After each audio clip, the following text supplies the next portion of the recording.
بەناوی خی بەخشندەی میهرەبان حەمد و سەنا و سوپاس و سایشی بەپایان بۆ خی پەروەردگاری جیهان درود و سەلام لەسەر پێغەمبەری خۆشەویستمان صلی الله عليه وسلم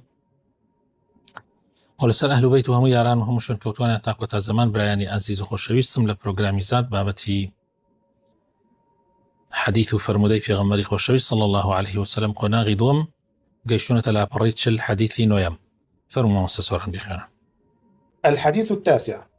عن عبد الله بن عمر رضي الله عنهما قال: أخذ رسول الله صلى الله عليه وسلم بمنكبي فقال: كن في الدنيا كأنك غريب أو عابر سبيل. وكان ابن عمر رضي الله عنهما يقول: إذا أمسيت فلا تنتظر الصباح، وإذا أصبحت فلا تنتظر المساء، وخذ من صحتك لمرضك ومن حياتك لموتك. رواه البخاري. عبد الله كوري عمر خوای لە ڕازی بێ لە خۆی و لە باوکیشی خوای تعالی لیان ڕازی بێ ئەفەرمێ پێغەمبەری خوا صلی الله عليه وسلم ڕۆژێکیان شانی گرتم فەرمووی لە دنیاە وەکو کەسی نامە و غەریب وابە، یان وەکو کەسێک وابە کە ڕێبوارە، یعنی بە شوێنێک ئەڕا و تێ ئەپەڕێ و شوێنی خۆی نییە. یعنی بۆیە ئیبن عومەر دائیمەن ئەی فەرموو ئەگەر شەوگارت بەسەراهات هەرگیز بە تەمای بەیانی مەبە، و ئەگەر بەیانیانی شت بەسەر ڕۆژت لێبوویەوە هەرگیز بە تەمای ئێوارە مەبە. دائیمەن لە صحەتی خۆت ئەوەندە وەربگرە بۆ کاتی نەخۆشیەکەت فریادکەوێ، یعنی کاتی لەشت ساغا عملی زۆر بکە چونکە نەخۆشکەوتی دوای ئەو عملانت پێ ناکرێت بۆ ئەوەی بەردەوام بۆت بنووسێت. عادەتی هین وایە کە ئەجر و پاداش لەلایەن خوای پەروەردگارۆ ئەگەر کەسێ لە کاتی نەخۆشیە لە کاتی لەش ساغیە کارێکی کردبێ لە کاتی نەخۆشیە کە نەتوانێت و کارە بکە بە بەردەوامی بۆی ئەنووسێ. هەروەها و کەسێک کە مسافر بێ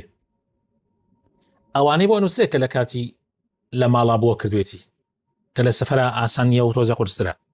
ومن حياتك لموتك، ودائما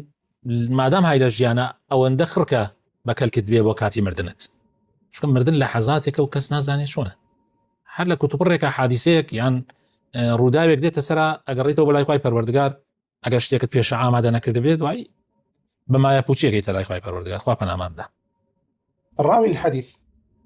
عبد الله بن عمر بن الخطاب رضي الله عنه صاحب رسول الله صلى الله عليه وسلم، شهد الخندق وما بعدها، ولم يشهد بدرا ولا أحدا لصغره، أفتى الناس 60 سنة، كف بصره في آخر حياته، وكان آخر من توفي بمكة من الصحابة رضي الله عنهم عام 73 للهجرة. عبد الله كوري عمر خوای تعالی لە خۆی و لە باوکیشی ڕازی بێ هاوڕێی پێغەمبەر بوو صلی الله عليه وسلم، سەحابە بوو، بەشداری خەندەقی کردووە. طبعا لە خەندەق بەدواوە بەشداری کردووە، بەشداری بەدر و ئوحودی نەکردووە چونکە مناڵ بووە. پێغەمبەری خوا صلی الله عليه وسلم مەجالی نەدا بڕوا. ئەم پیاوە 6 دانە سەڵ فتوای بۆ خەڵکی داوە، یعنی ئەوە عالم بووە. حتا لە ئاخری تەمەنیا هەردوو چاوەکانشی لەدەستدا. و آخر سەحابە کە لە مەکەیە وەفاتی کرد لە ئەهلی مەکە، ئەم پیاوە بەڕێزە بووە ساڵی 73 کۆچی ئەمری خوای کردووە و گەڕاوەتەوە بەلای خوای پەروەردگار. شرح المفردات: أخذ بمنكبي أي أمسك بكتفي، وهو مجتمع رأس العضد والكتف. منكب بريتيا لشان أو شونية يعني area كعضد لقل كتفة، يعني جنب بيك ليرة مجمعي أو شونية أو بيوتيا منكب بله. كأنك غريب أي بعيد عن موطنه، لا يتخذ الدار التي هو فيها موطنا، ولا يحدث نفسه بالبقاء. كأنك غريب كسيك لا نشتماني خوي ولا ولاتي خوي دور به لبر أويك يعني بتمانية اللي بمنته بوي مالك بو خوي دروس ناك عليه كأم غريبة أو بتمانية بقريتوا وهرجيز أقولي بخيال يعني بمش كناية كواب منته لو شونا أو بيوتي غريب. قال أهل العلم في قوله صلى الله عليه وسلم غريب: هذه كلمة جامعة لأنواع النصائح، إذ الغريب لقلة معرفته بالناس، قليل الحسد والعداوة والحقد والنفاق والنزاع، وسائر الرذائل منشأها الاختلاط بالخلائق، ولقلة قامته قليل الدار والبستان والمزرعة والأهل والعيال وسائر العلائق التي هي منشأ الاشتغال عن الخالق. سبحان الله. طبعا غريب لهم حديثة زور عجيبة. أري غريب أم كلمة، طبعا كلمة كي وشيكي كوكروية بو حموج ولا نصيحة وآموش قال كان چونکە کەسی غەریب لەبەر ئەوەی خەڵکی ناناسێ، ئەنی تۆ غەریبی لە شوێنەکە ئاشنایت لەگەڵ خەڵکانیە و بنەچەی خەڵکەکە ناناسی، لەبەر ئەوە حەسوودی کەمە. کەسی غەریب حەسوودی نابە، ئەڵێ وەک غەریب بژێ، کەسی غەریب حەسوودی نابە، دژایەتی لەگەڵ خەڵکە زۆر کەمە، ڕق و قینی نییە، ئەسڵەن نیفاقیشی تیان نیە، بربەرەکانیش ناکە، چونکە ئەمانە هەمووی لە خەڵکی ئەو ناوچەیە ڕۆ بۆ لە شارەکانە حقت کەمە، حەسوودی کەمە، چونکە ئەو خەڵکە هەرێکی لە شوێنێک هاتن زۆر یەکتری ناناسن، زۆر بەیەکەوە نەبوون، ئەگینا شوێنێک ئەگەر چەندین ساڵە بەیەکەوە بن لە شاریشا عینە ئەو شتانە هەیە، بەڵام چونکە شار ئەغڵب خەڵکەکانی ئەگۆڕێ گۆڕانکاری بەسەرادێ بۆیە ئەو شتە زۆر کەمە لە شارە، بەڵام لە دێهاتەکانە خەڵکەکە بنەچەی یەکە ناکە، 50 ساڵ بە لەوازانی باوکی چی کردو، برایەکی چی کردو، خوشکێکی چی بەسەر هاتووە، هەموو شتەکان ئەزانن، ئەزانیان پارچە زەویە هی کێیە، ئەی ئەوە هی کێیە، یعنی کای کۆ نادەنەبایە، بۆیە لە ناو شوێنە بچکەکانە بە تایبەتی لادیەکانە حقت هەیە، حەسوودی هەیە، نیزاع هەیە، ئەمانە هەیە. یعنی زۆربەی خراپیەکان لە تێکەڵیەوە دێ، زۆربەی خراپیەکان لەوە تێکە تۆ تێکەڵی خەڵکی زۆرەکەی. جا ئەم کابرایە کە غەریبە بەتەکید ماڵی نییە، ئەم کەسێک کە غەریبە وەکو غەریبەژێ ماڵ ناگرێت، یان خانوو بە خۆی دروست ناکە، و باخ و باخچاتی نییە، مەزرعی نییە، کەسوکاری لەو شوێنە نییە، بۆیە ئەگەر کەسێک تاباری قورس بێ درەنگتر هەڵەزێ، درەنگتر ڕاپەڕێ، ئەبەرەوەی پێغەمبەری خوا صلی الله علیه و سلم فەرمووی کون فی الدنیا کأنک غەریب، وەک غەریب وابە، زۆر خڕ مەکە، چەندێ خڕکەی چەندێ ماڵە مناڵە زۆرتر بێ ئەوەنە قورسترە بی. عابر السبيل أي مار بطريق، وهو أشد حالا من الغريب، فتعلقاته أقل من تعلقات الغريب. عابری سەبیل ئەوە هەر لە غەریب زۆر کەمترە، غەریب تۆ زێمێنێتەوە، بەس عابری سەبیل هەر ئەڕاو تێپەڕێ، ئیتر ئەمەیان هەر زۆر ئینە بەڕاستی. إذا أمسيت فلا تنتظر الصباح له معنيان: الأول اعمل عمل المساء قبل أن تصبح ولا تقل غدا أفعله، فلا تؤخر عمل اليوم لغد. وإذا أصبحت فلا تنتظر المساء، أي اعمل عمل الصباح في الصباح وانهيه. الثاني إذا أمسيت فلا تنتظر الصباح لأنك قد تموت قبل أن تصبح، وإذا أصبحت فلا تنتظر المساء لأنك قد تموت قبل أن تمسي. إذا أصبحت فلا تنتظر المساء دو معنايك دنياية ومعنايك قيامتي شيء، معناي دنياي أويك قد كاري بيانيان ما خيوارا يكسر لكاتي خواه بك كي الله يوارا ديت السرح، وكاري يوارا ما خرب يعني كي الله يميني تابعني بۆیە کارەکان دوا مەخە، ئەمە بۆ دنیاش بەکار دێ بۆ قیامەتش بەکار دێ. بۆ دنیا تۆ کەسێکی ئیشی خۆت ئیشی ئەو کاتە لە کاتی خۆی ئاکەی دوای ناخەی، و بۆ قیامەتیش ئەوەیە کە هەرگیز تەمەڵی ناکەی لە کارەکانتە. ئەڵێ کابرایەک بوو ئەویست درەو، یعنی هەندێ زەرعاتی کردو ئەویست درەوی بکە، تەمەڵ بوو، هەموو ڕۆژێک ئەچووە سەر ئینەکە ئەیوت ئەمە دابەشێکە دەێنم بەشی بەیانیەوە ئەوە دوو بەیانی ئەو بەسێ بەیانی بەشی هەفتەیەک بوو دابەشێکە لەسەر ڕۆژەکان، ئەمڕۆ ئیشم نییە ئەڕۆێ بۆمە بەیانی ئەهاتەوە عین الحەساب، ئەوێت ئەمە بۆ بەیانی ئەمە بۆ دوو بەیانی ئەمە سێ بەشی تا باران هاتەبانە و دایلی هەمووی لە ناوبرد. ئینسان قەت ئیشی ئەمڕۆ مەخرەس بێ، ئەمە بۆ دنیاییان ئێتر چ جا قیامەتە. بەڵێ ومن حياتك لموتك، أي اغتنم أيام حياتك بالأعمال التي تنفعك عند الله تعالى بعد موتك. بەڵێ ئەم شەروایە، یعنی لە ژیانت سوودوەر بگرە پێشەوەی مردن بێتە سەرا. الشرح الإجمالي للحديث.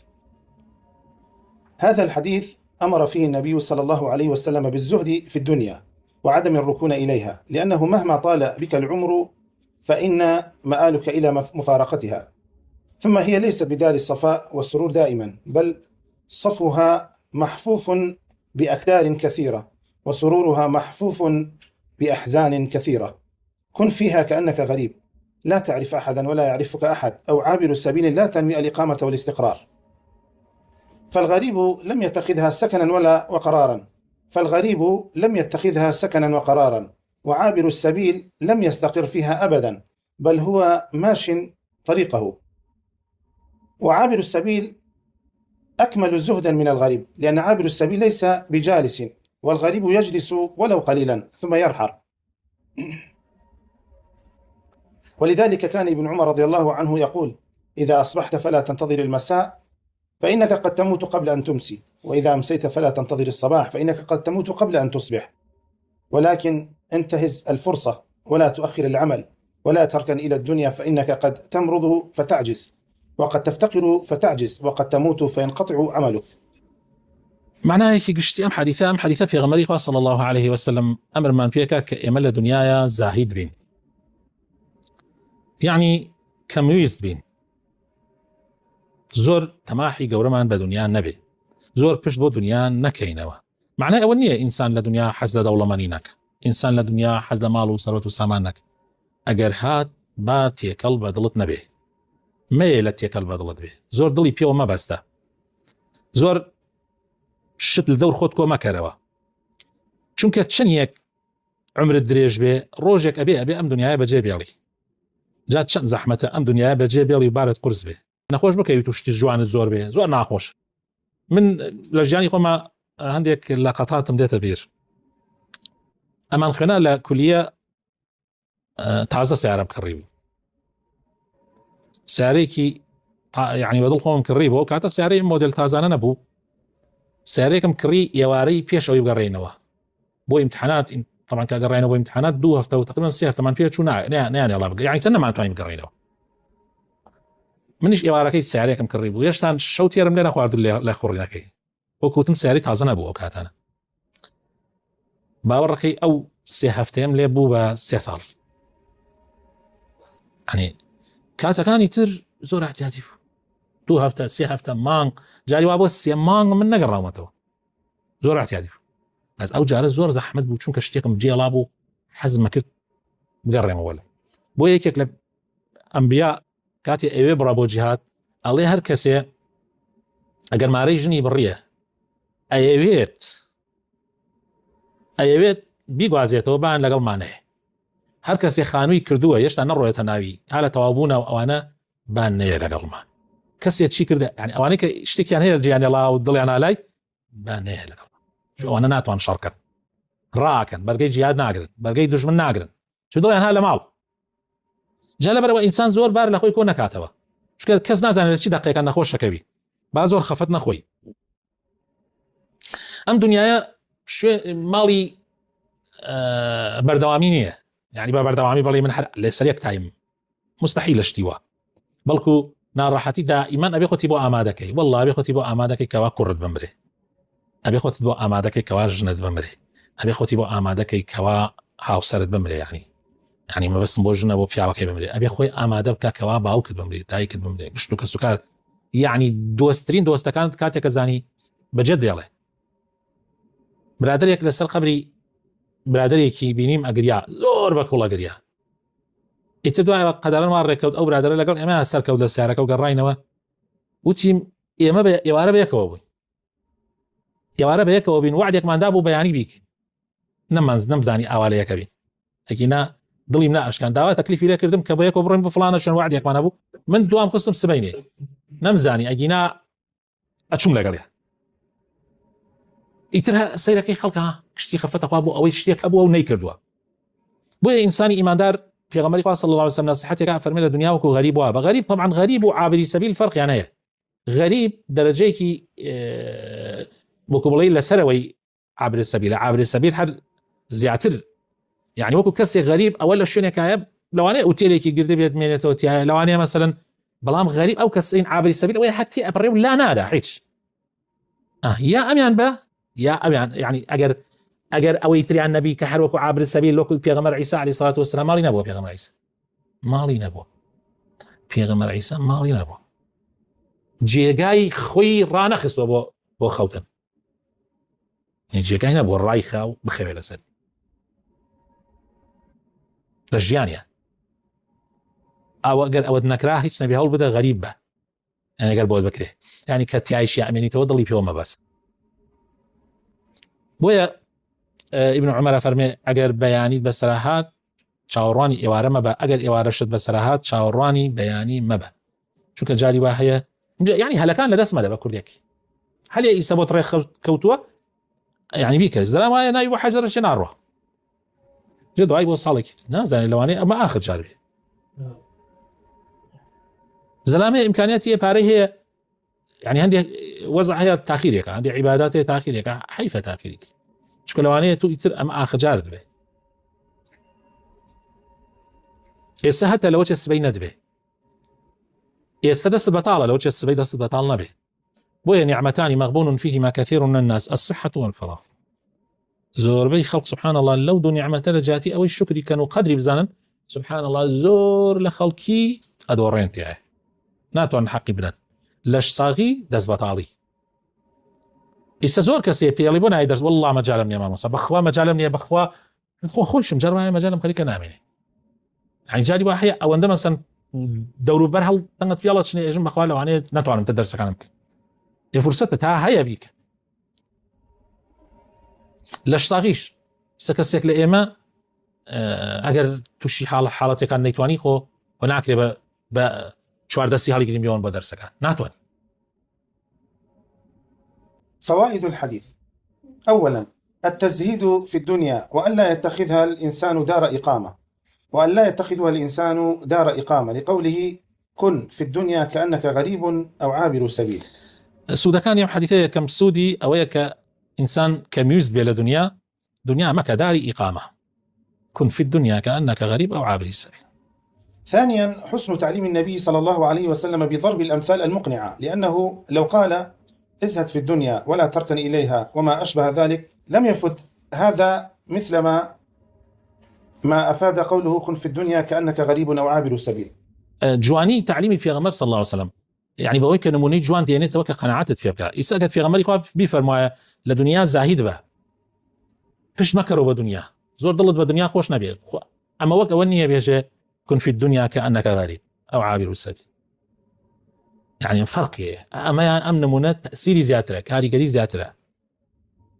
ثالثا لا تؤمل أنك إذا أصبحت أمسيت وإذا أمسيت أصبحت، فكم من إنسان أصبح ولم يمسي،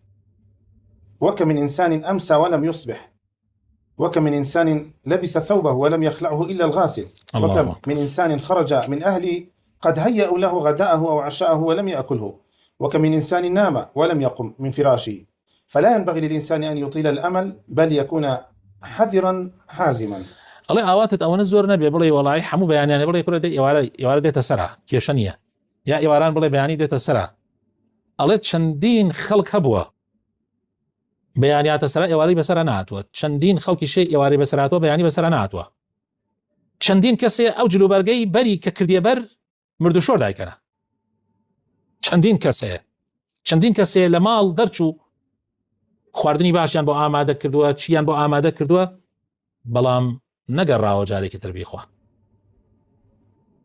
من کەسێکی نزیکم زۆر خۆشەویستیش بوو لە دڵما ئەم کەسە گەڕایەوە لە ئیشکردن گەڕایە بە خێزانەکەی وتوی بڕۆ ئاوم بۆ گەرم کە بۆی خۆم بشۆم یعنی لە ئیش گەڕایەوە ئەوم بۆ گەرم کە بۆی خۆم بشۆم خێزانەکەی وتی تا ئاوەکەم گەرم کرد و ئەوانە گەڕامەوە کاتەوا بوو یعنی ئاو گەرمەکراوە ئێستا نەبوو با بڵێن ئەم بۆیلەر و ئەم شتانە هەبێ وتی تا گەڕ ڕۆشتمە حەمامەکەەوە ئاوەکەم یعنی ئاگرم خستە ژێری و ئامادەم کرد گەڕامەوە یعنی 5 دقیقە تا 10 دقیقە ئەگەر پێی چوو بێ وتی گەڕامەوە سەرم کرد گیانی بەخوا سپاردووە. گەنج خاوەنی حیزامی ڕەش هەموو قووەتێک بەهێز بەتوانە 4-5 دەرام شەڕ لە شەڕکردنا بەرامبەریان نەیە نەتوانی بەرامبەری بگرن گەڕایە وەڵای خوای تەعالا و بە لەحەزات. چەند ئینسان هەیە لەم دنیاە بەڕێزان خەوت بەو نیەتەی کە بەیانی بڕا بۆ ئیشێ ئەو خەوە کۆتا خەوی ژیانی بوو تر هەڵسیانی بەدوایە نهات چەندین بینی من بۆیە ئینسان حەقا یعنی ئاگای لە خۆی بێت. باوکی مامۆستا سۆران خوا عافی بکە یا ڕەبی عەرزم کردن جارێکی تریش ڕۆژێکیان تووشی نەخۆشی شێخ پەنجەوەمانە هاتبوو ساڵی 89 ئەمانە بوو من پۆلی 6 بووم گەڕامەوە لە مەکتەب تەماشام کرد هەر لە ماڵمان دانیشتووە تۆزێ وەزعی باش بوو بە دەرزی شتیان لێدا بوو خۆی وایە زانی چاک بووە بەڵام ئێمە مازانی چاک نەبووە خۆی شێر بەخۆی نازانی کە ئەو نەخۆشیە هەیە. تەماشامان کرد برادرێکی لەگەڵایە ئەو لە ئەوم لە تەمەنام ناڵتر بوو 30 ساڵێک ئاوا تقریبا کەمتریش ینی لە 30 ساڵ ئیتر کە من هاتمەوە هەڵ ساڵ لە بەردەم و ماچی کرد و سەری ماچ کردم وتر ئەمانە بەو کابرایە وتی فلانە کەس ئەمە تارقی برازامە و ماشاء الله قورآانی لەبەر و ماشاء الله وایە و زۆری وت یعنی ئەو ئیتر نانوشمان بۆیان دانا و لەگەڵ نان خواردنەوەمانە دەما تەقیمانەکە لەگەڵ برادەرەوتم تۆ نوێژ ناکەوتی نایکەمەوە نوێژ ناکەم وتم بۆ نوێژ ناکەی بۆ ئەمانە ناکەوت چی وەڵی ئیتر تەمەڵی و ئەمانە و بەس بڕیارم دا لە ڕەمەزان و دەست پێ بکەم ئەم ڕەمەزانە بێتەوە ئەی منیش وتم ئاخر کی ئەڵێ ئەمێنی تا ڕەمەزان بۆ ئێستا هەڵاسی یەکسەر دەستکەوتە نوێژکردن هەر بۆ ئێستا هەڵاسی هەتا ئەگەر لەشیش درام بێت تەیموم بکەم نوێژە کی ئەڵێ ئەمێنی تا بڕۆیتە خۆت بشۆی وانە ئیتر بڕێ لەم قسانەمان کرد ئەمانە وتی دا کوڕە ماشاءالله جارێکان لەخوا بەزیاد چی منشان ژنم لایەناوە گەنجم و ئەمانە و ئیتر سبحان الله مانگێک دوو مانگ تا سێ مانگ على الأكثر زۆری پێ نەچوو لە یەک ناکای خەبەر بڵاوە بووە وتیانەوە فڵانە کەس بە سیارێک و چۆتە ژێر زیلی عسکەریەوە ئەتە تەختی کردبوو لەگەڵ زەوێکە گەڕاو خۆی تعالی نەگەشتە ڕەمەزان یعنی مەبەست ئەوەیە کە تۆ زۆر ئاواتت نەوێ زیاد لە حەد ئیشەکانت دوا بخەی ئیشە قیامەتەکانت دوا بخەی وەڵا من تەمەنم درێژە و عمرم درێژە و یا هێشتان گەنجم و يعني أمانة خو خلطاندنا براستي والله موسى. رابعا أن يأخذ الإنسان من صحته لمرضه،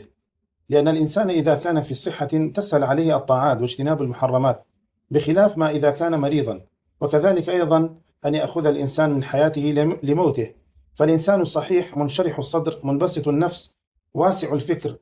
عنده سعة في الوقت والصحة، لكن ما أكثر الذين يضيعون هذا. عليه شوارم فائدة أويك إنسان بيويسا دائما لبشي لش صاغيق أو نور بقري كسودي في بقى يعني لكاتي نخوشيا ولكاتي جياني شا أو أندي خر كرده به لقيامتها تاي ترازوي شاكا كاني زياتر به لخرابة كاني شو كان الدنيا لحظاته فرصة كانوا هلكانيش جاي واحد دوباره نابنوا هل يوادي تبيشد لوانه يتر أو هلا آخر هل به كاتبه تبيشد لجياني دنيا بوشي إنسان لدسي بده روجي كان مزقوت من تعمير كردو خريكي أما بوين أمام باسكت بوب لو تاري جمعي أبو أمام باسكت كي أليت إنسان يعني ما فرصتك كي أليت جاري كي تر مزقوت أكريت هاتو باريت يبخي كي أليت تو أنا أمياني تا مزقوت كي تر بكري تو لا أساسك يا بري باريت خسر بود من تو هاتاتي يا كي أليت تو باريت أمياني أصلا خواهي قول لكم أحمد خوش بخواهي تعالى لو كالسلمان بجيرك هلكاني أمجي يعني دنيا لدسنا سبحان ربك رب العزة عما يصفون وسلام على المرسلين والحمد لله رب العالمين.